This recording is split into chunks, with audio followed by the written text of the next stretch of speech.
Let's go through 7 questions you must ask your financial advisor, even if you've been working with an advisor for many years. When your advisor answers these questions, I hope it indicates that you have the right advisor and there's no problem.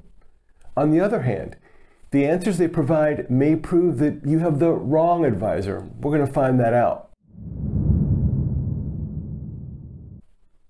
Now, why are these questions so important to ask now? First, if you didn't ask these questions when you first started working together, your advisor may not have proactively disclosed some important issues to you.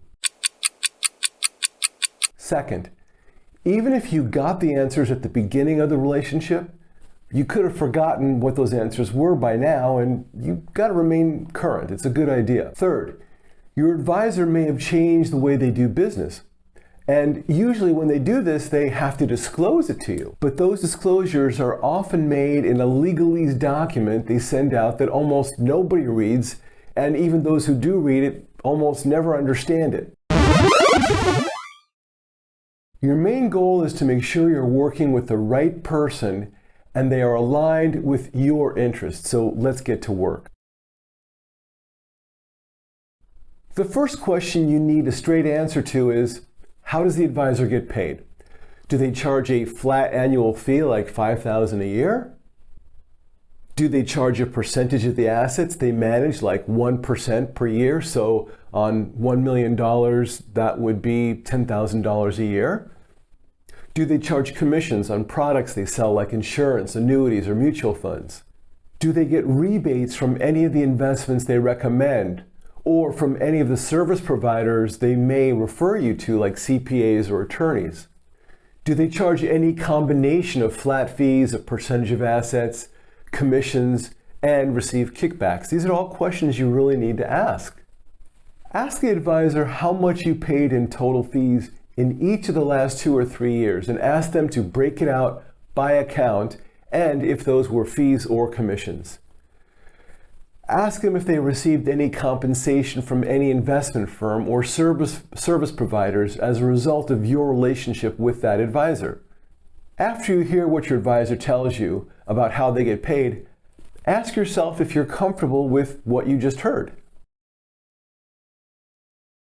Did you get a clear answer? If so, that's great. But if not, it might be time to ask more questions or even make a change. There's no right or wrong answer, although I gotta be honest, I'm partial to working either with flat annual fees or percentage of assets. And I'm not at all a fan of advisors that charge commissions or that get kickbacks. But what you're looking for are surprises. Do any of their answers surprise you? That's the question you have to ask yourself. If so, were you not paying attention, or did the advisor fail to fully disclose how he or she works with you from the get-go? Make sure to ask all of these questions. Don't let anyone intimidate you or make you feel dumb for asking. You have a right to understand, and you aren't expected to just magically know this stuff. If your advisor can't make it perfectly clear for you what you pay in fees or commissions, it's time for a new advisor. While we're at it, pay attention to their attitude. Are they getting defensive as you ask these questions? Is their explanation unclear or vague? If so, you may have uncovered something they didn't want you to see, and that might be another reason to explore further. Next, ask what licenses the advisor has.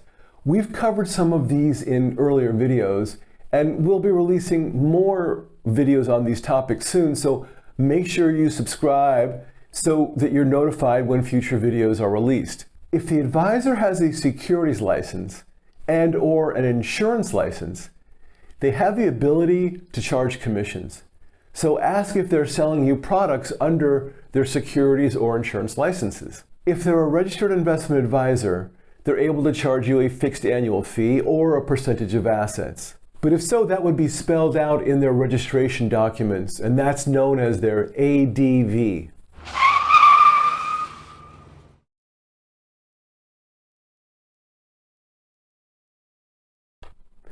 If they are charging you this way, a fee rather than a commission, make sure to get and that they send you the ADV, and make sure to read it thoroughly and then ask questions if there's anything that you don't fully understand. Now, as we've discussed before, if the advisor has both insurance and/or securities licenses and is registered as an investment advisor, they could be charging you any combination of fees and commissions, so make sure you ask about that specifically.